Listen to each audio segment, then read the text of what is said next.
So welcome to Nairobi Garage. So as I invite our panelists to the front, I want us to welcome them very heartily, okay? So we clap, give them some, standing in front of people is not an easy thing, so you give them some encouragement as they're walking here, okay? So our very first panelist of the night is none other than Jason Cheng Chang. He is a program director at A Green Revolution for Africa, Nairobi, Kenya. Clap for him as he comes to the stage. Awesome. So our second panelist of the night is none other than Alan Lu. He is currently the marketing manager at Kilimall. I'm sure we all know Kilimall. So let's clap for him as he comes to the stage.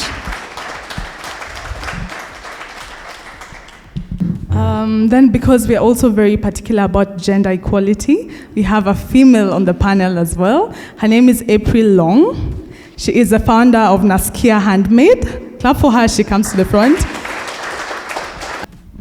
Yeah, good evening, everyone. This is April Long. So as Sharon introduced, basically I planned event with Nairobi Garage together. In partnership with China Africa Youth Lab. It's not very visible, but China Africa Youth Lab is an initiative that I started. So today, because we're talking about China as a consumer market, I decided to wear the hat of Naskia Handmade. So that's a small business I started. The idea is basically Kenya, Africa, we have a interesting Juakali sector, and then we are exporting again to mostly the Western countries, but then why not the Eastern countries? Why not China? Why not Singapore? So first question goes to April. Now that you have experience as an entrepreneur, what are some of the key trends shaping consumer behavior in China today? So I would say digital played a big part. So currently, it really hit the traditional retail industry. And I don't have the figures, but it's such a norm just buying things online, especially when TikTok starts. So not only just buying things, but also traffic. Previously in a pre-digital time, if I would say, rental in a shop is in a nice mall is very expensive. But now traffic on TikTok is very expensive because actually if you think one is real estate, another is a digital platform, an advertisement. But what they do is this is the same thing. They attract traffic. Why you want to rent a place in the mall is because there is traffic. So traffic is the most precious things and very expensive. Jason, maybe you can tell us, how has the growth of China's middle class impacted the country's consumer market, and what opportunities and challenges does this present for business owners? Supply chain. That's really the biggest headache. I believe for folks sitting here, working as an entrepreneur, you must feel what I feel, right?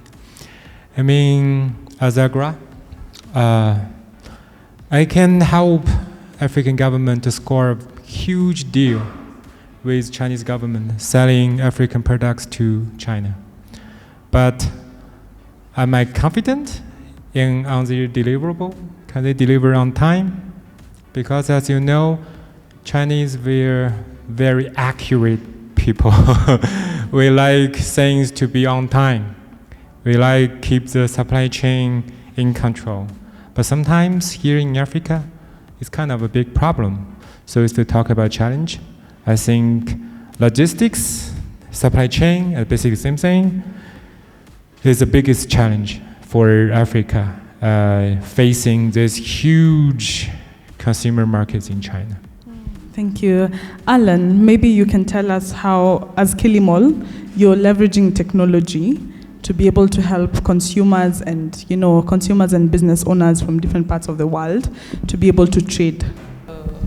About these things, first, the logistics thing actually is very difficult in Africa. Actually, Kilimall actually started 2014. At that time, from we can say Nairobi East to Nairobi Western, it need $4. Actually, that's very expensive. And actually, for now, about the logistics team, actually we cooperate with other logistic company. That's the first step. And then, because we are the online shopping platform, and so we have a lot of our order actually increase day by day. So we can say the system plus the data so made the deliver so fast. Thank you for that. April, maybe you can tell us in terms of the consumer journey. You said you're really big on storytelling. So from the point of telling the story, how do your products get to to the doorstep of your client or your consumer in China and in like Europe? So what's the journey like for you? Yeah, so this is really where the hassle is. It's very problematic. There was time that we even, you just use the most traditional way, whatever you can find. We just ask. I have friends here, people travel. I ask them to bring suitcase back to China, and you have to survive on that. So that's why I said it's very, very difficult to scale. So, and also from my conversation with also Alan's team, I think they are also getting a lot of, the urge from the government to build the e-commerce platform. On the other side, in the last 2-3 years, a lot of people have been trying, provincial government, and also the central government in China. They have tried events like collaborating with tech giants, like live streaming, selling African products on live stream. So they look for African influencers, say on Kilimall, there's these, say Java Cafe. I don't know, maybe it's another brand. They find a Kenyan influencer to come and talk about, this is Java Cafe, this is the pride of Kenya, how it is grown, what is my country like. And then as he's telling the story, people are watching on live stream and they are ordering online. So they're trying a lot of ways, combining technology, the new consumer trends.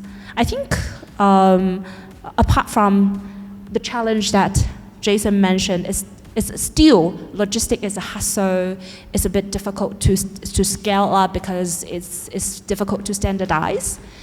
The other side is really just there's not enough exchange. Information is not spreading. Yeah. But everybody is trying. Yeah.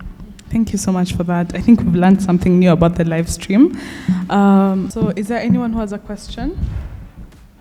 Wow. Yeah, so my question was about educating the Chinese consumers about the African market and products. Obviously there is prejudice. How do you handle that within your marketing strategies? And how do you handle that within your storytelling? Do you educate people through storytelling and marketing? I think it's a question for April and Alan. Yeah, definitely. So as Alan shared, I think Chinese consumers does not know much about Africa. The stereotype is we are still in, we sleep with the lion. Of course, that's a joke, that's a stereotype, but then I think that's for most consumers, for not only Chinese, I think for rest of the world, sometimes they see Africa as such. So you have to educate, but at the same time, you can't paint a completely new story. I tried different storytelling. I tried to tell the story of, actually Nairobi is such a cosmopolitan, it's an international city, but I just found the people don't really like to buy the story. People like to believe what they are already believing. And then I found my experience is you don't need to spend a lot of money on expensive looking photos. The key is to be fast. If you can produce 5 videos in a day, don't produce 1 video only, and give as much as information. The look matters, but people love to consume information. Yeah, that's what I found. An easy question for any of the panelists.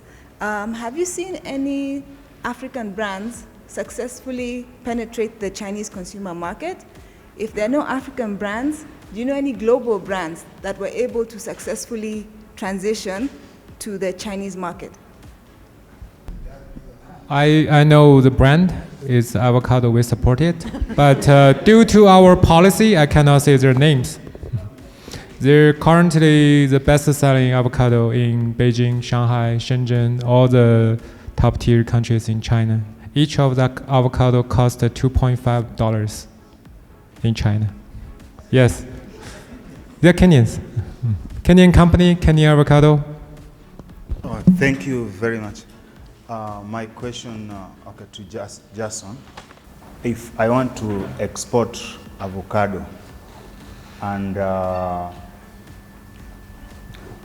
the logistics, do I go to the website of Agra or the BBA, which you said, or the marketing platform, the Kilimall, or maybe in future Alibaba? Or what is the logistic? Maybe let's say I have avocado. Now, what do I do next?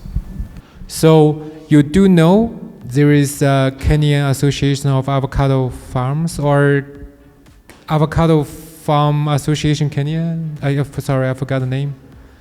I mean, if you're a member of that association, yes, I'm sure you had enough information about how to aggregate and sell to China.